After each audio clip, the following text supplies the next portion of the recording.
안녕하세요. 한빛 보조기기 랜선 강의에 들어오신 모든 분들 환영합니다.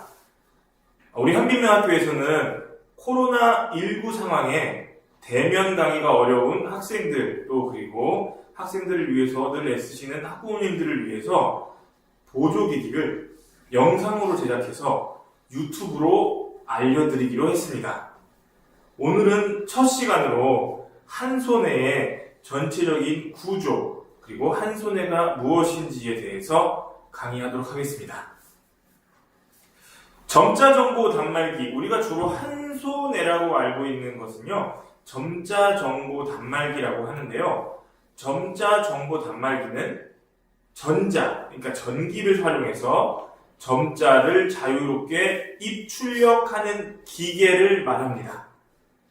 자, 근데 요즘에는요, 사실 IT 기술이 발달하고 이 시각장애인들의 어떤 요구가 많아지면서 이 전자점자 입출력 이외에도 블루투스, 와이파이 또 여러 가지 그 무선 이동 통신을 활용할 수 있는, 그래서 한 손으로 그 인터넷도 할 수 있고요. 또 다른 기기와 연결해서 이렇게 활용도 할 수 있는 이 좀 기기가 되었습니다.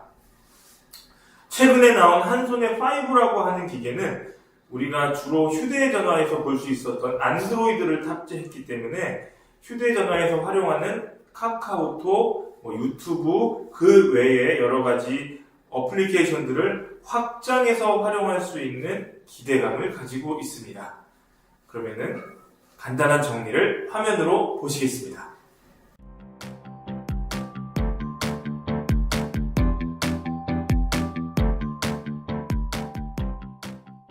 점자 정보 단말기가 처음으로 개발된 것은 미국의 브레일 라이트라고 하는 기계였습니다.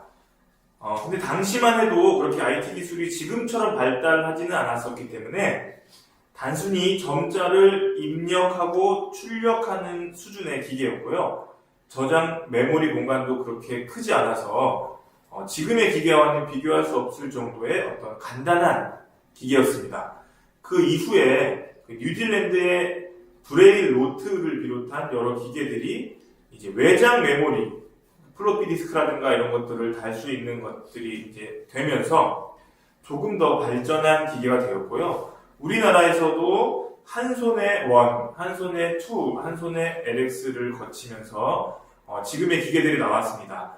우리나라는 특히 이 IT 강국이잖아요. 그래서 우리나라에서 나온 기계들을 보면 MP3 재생은 물론이고 인터넷 활용, 아까 말한 것처럼 요즘에는 그 여러 가지 어플들을 장착해서 사전부터 또 카카오톡 메신저 같은 SNS 활동까지 할 수 있는 이런 기계들이 되었습니다. 그래서 이렇게 앞에 보시면 우리가 지금 가장 많이 쓰고 있는 좀 오래되었지만 LX, 그 다음에 또 이건 U2, 그 다음에 요거는 5 이렇게 해서 이렇게 세 가지 종류를 우리나라에서는 점자 정보 단말기 중에 가장 많이 활용하고 있고요. 제가 주로 활용하게 될 기계는 제가 가지고 있는 LX입니다.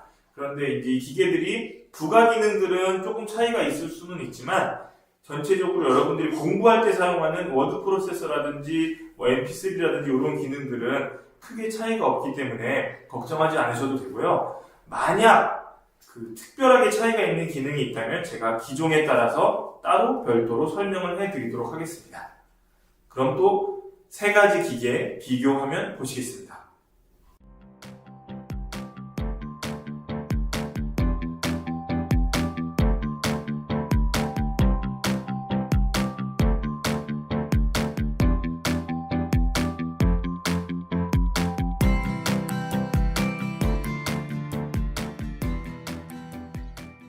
네, 지금 보시는 이 기계가 이제 한손해 LX입니다. LX. 보통 근데 이렇게 다 비슷하게 생겨 있어요.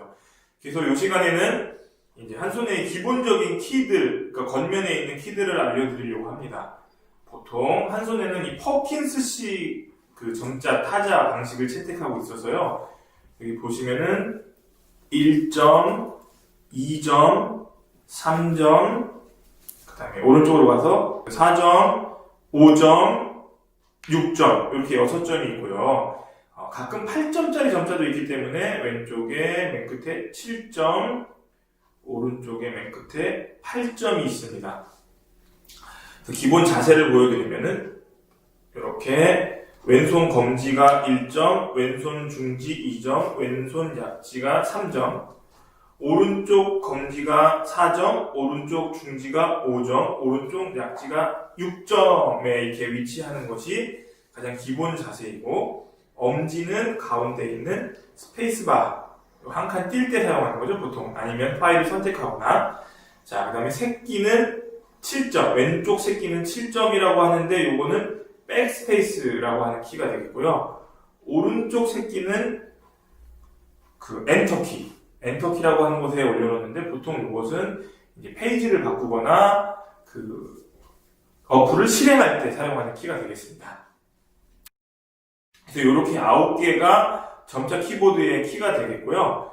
그 위에, 그 바로 위쪽에 보시면 이렇게 LCD 창이 있거든요. 이것은 그 학생들이 조금 잔존 시력이 있거나 아니면 학생이 공부할 때 부모님 혹은 선생님들이 같이 협업을 할 수 있도록 이렇게 작은 창을 만들어 놨습니다. 그래서 저기 보시면 보조기기 알려주는 선생님, 제 닉네임이죠. 보알선, 이렇게 화면에도 나오고 있는 것을 보실 수 있습니다. 그 다음에 요 점자 키 바로 밑에 쪽에 보시면 왼쪽부터 옆으로 길쭉한 키가 왼쪽에 2개, 오른쪽에 2개가 있는데요. F1, F2, F3, F4 이렇게 4개가 있습니다. 요것은 한 손에도 컴퓨터와 같이 여러 가지 기능이 있기 때문에 그 기능을 호출하는 용도로 쓰이게 됩니다.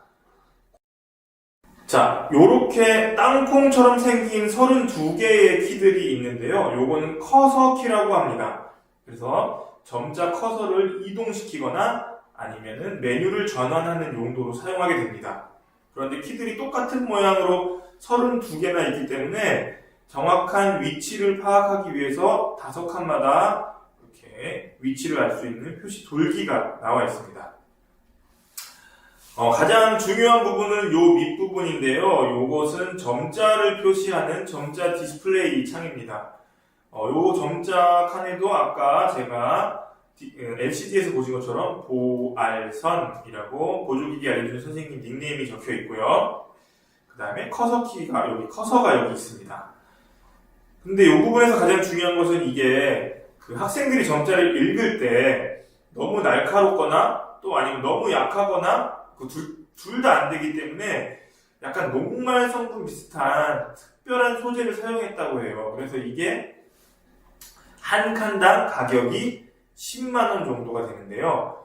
혹시라도 물 묻은 손으로 만지거나 땀이 많이 난 손으로 만지거나 혹은 음식을 먹고 손을 닦지 않았을 때 이걸 만지게 되면 이것이 녹아버리는 현상이 벌어져요. 아니면 이물질이 들어가서 점자가 잘 올라오지 않는 상황이 생기는데 생각보다 가격이 비싸기 때문에 수리비가 한 칸당 10만원씩 나오는 경우가 생깁니다. 그래서 혹시 내가 땀이 너무 많이 난다 하는 학생들은 위에 씌울 수 있는 커버를 따로 판매하고 있습니다. 그래서 커버를 씌운 상태에서 점자를 읽는 것을 권해드리겠습니다. 그리고 점자 디스플레이 양 옆에 2개씩의 키가 있는데요. 이것은 스크롤 키라고 합니다. 그래서 이름처럼 점자를 다음 줄로 옮기거나 이전 줄로 옮기거나 하는 용도로 쓰이게 되고요. 아까 말한 펑션 키라든지 커서 키라든지 점자 키라든지 이런 것들 전부 다 스크롤 키와 조합을 해서 여러 가지 단축 키로도 활용이 되기 때문에 그런 부분들을 나중에 잘 알려드리도록 하겠습니다. 그리고 이제 오늘 강조하고 싶은 거는요, 이제 요 케이스가 씌워져 있는데요. 사실 케이스를 벗기게 되면 조금 더 깔끔한 모양이 되긴 하지만 이 한손해라고 하는 기계가 사실 그렇게 튼튼하거나 내구성이 강하지 않아요. 그래서 케이스를 벗겨서 활용하다가는 금방 고장이 나거나 파손이 되는 경우가 생깁니다. 그런데 역시나 이 기계가 너무나 고가이기 때문에 그렇게 되면 여러분들의 마음도 아프고 이 경제적으로도 많은 부담이 생기게 됩니다. 그러니까 꼭 케이스를 씌워서 조심조심 활용하기를 바라겠고요. 이 키들과 이 디스플레이 말고도 옆에 보시면 뭐 USB를 꽂는 칸도 있고 충전할 수 있는 칸도 있고 뭐 CFD를 넣을 수 있는 칸도 있고 MP3 플레이어를 할 수 있는 칸도 앞뒤 옆에 있는데요. 그것들은 나중에 그 기회가 돼서 여러분들이 한손해를 잘 활용하게 되면 그 부분을 설명할 때 자세히 설명드리도록 하겠습니다. 네, 그럼 오늘 강의는 여기까지 하겠고요. 혹시 바라는 점이나 궁금한 점이 있으시면 댓글창에다가 적극적으로 남겨주시면 저희도 열심히 반영하도록 하겠습니다. 그럼 안녕히 계세요.